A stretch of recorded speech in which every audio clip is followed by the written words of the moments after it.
खबर बस्ती से सामने आई है, जहां पर कार्यकारिणी सदस्य और पूर्व प्रदेश सचिव पिछड़ा वर्ग रामकरण चौरसिया का सपाइयों ने स्वागत किया। रामकरण चौरसिया ने कहा कि चौरसिया समाज के उत्थान में हमेशा समाजवादी पार्टी रही है, आगे और आगे भी रहेगी। सरकार ने रोजगार के नाम पर युवाओं को सिर्फ और सिर्फ ठगने का काम किया है। 2024 में बीजेपी पूरे प्रदेश से साफ हो जाएगी, जनता सब जान चुकी है। आज हर समाज का युवा वर्ग अखिलेश यादव और समाजवादी विचारधारा के साथ है। आभार व्यक्त करते हैं समाजवादी पार्टी के राष्ट्रीय अध्यक्ष श्री अखिलेश यादव जी को, जिन्होंने अपनी पार्टी में श्री रामकरण चौरसिया जी को प्रदेश की कार्यकारिणी में सदस्य बनाने का और जो पिछड़ा वर्ग प्रकोष्ठ है उसमें महासचिव बनाने का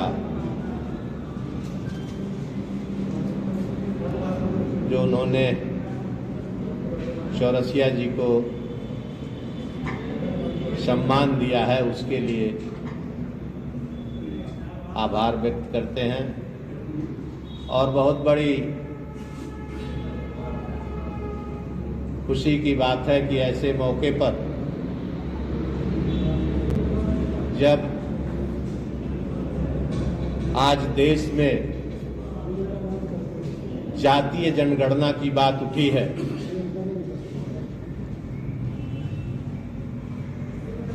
और देश की पार्लियामेंट में देश में पिछड़ों की बात उठी है, ऐसे समय में बस्ती जनपद से एक उभरते हुए नौजवान श्री रामकरण चौरसिया जी को समाजवादी पार्टी ने जिम्मेदारी देकर बहुत बड़ा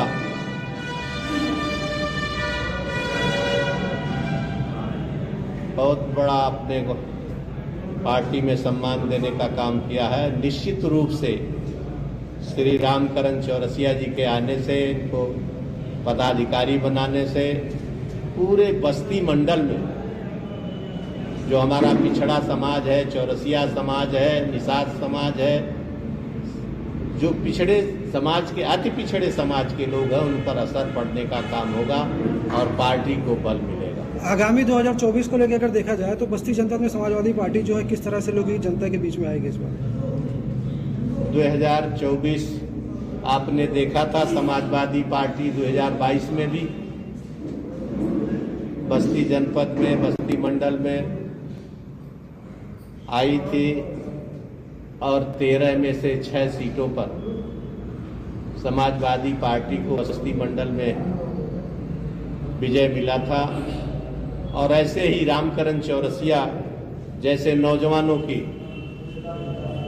पूरे सिद्धार्थ नगर में, संत कबीर नगर में, बस्ती में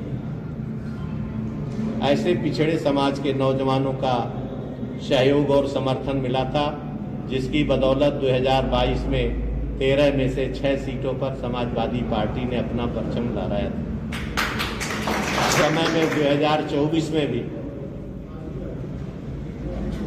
इन्हीं पिछड़े समाज के लोगों की बदौलत फिर समाजवादी पार्टी 24 में भी परचम लहराने का काम पूर्वी उत्तर प्रदेश में, इस बस्ती मंडल में निश्चित रूप से करेगी। ओपी राजभर का लगातार उलूल जुलूल बयान आ रहा है, उसमें देवी देवताओं को लेकर वह समाजवादी पार्टी को जिस तरीके से उनको जिम्मेदार ठहराया अखिलेश यादव को, कह रहे हैं वो नेस्ता नाबूद कर देंगे पार्टी, तो क्या कुछ प्रतिक्रिया रहेगी आप? ये समाजवादी पार्टी किसी व्यक्ति के नस्तानूज करने से समाजवादी एक सोच है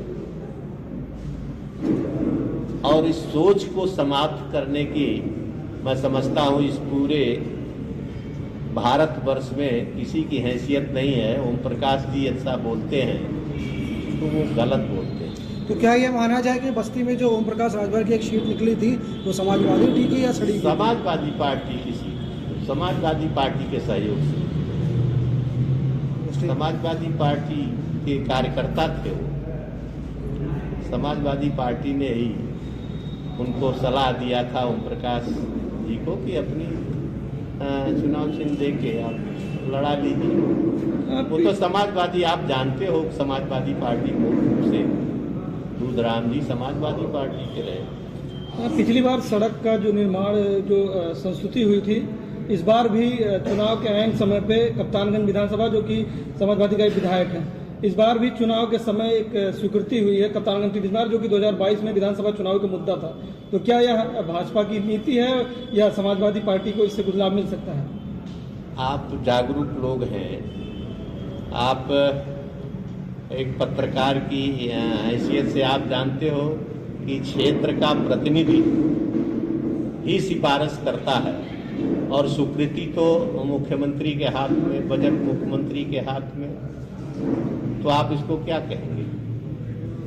आप विधायक की सिफारिश थी, स्वीकृति तो सरकार को ही करनी है, सरकार भारतीय जनता पार्टी की। लेकिन जिले में लगातार सांसद से लेकर जितने कार्यकर्ता हैं वो सांसद जी को 10 साल फेसबुक पोस्ट कर रहे हैं। 10 साल बीत गया सांसद जी को। अब जब विधायक वहाँ कप्तानगंज में समाजवादी पार्टी का है तो अब सांसद जी तो सांसद हैं, बस्ती जनपद के हैं, किसी भी सड़क को कह दें कि हमने कराया, क्योंकि इस नाते लोगों में बात जाती है कि सरकार उनकी है।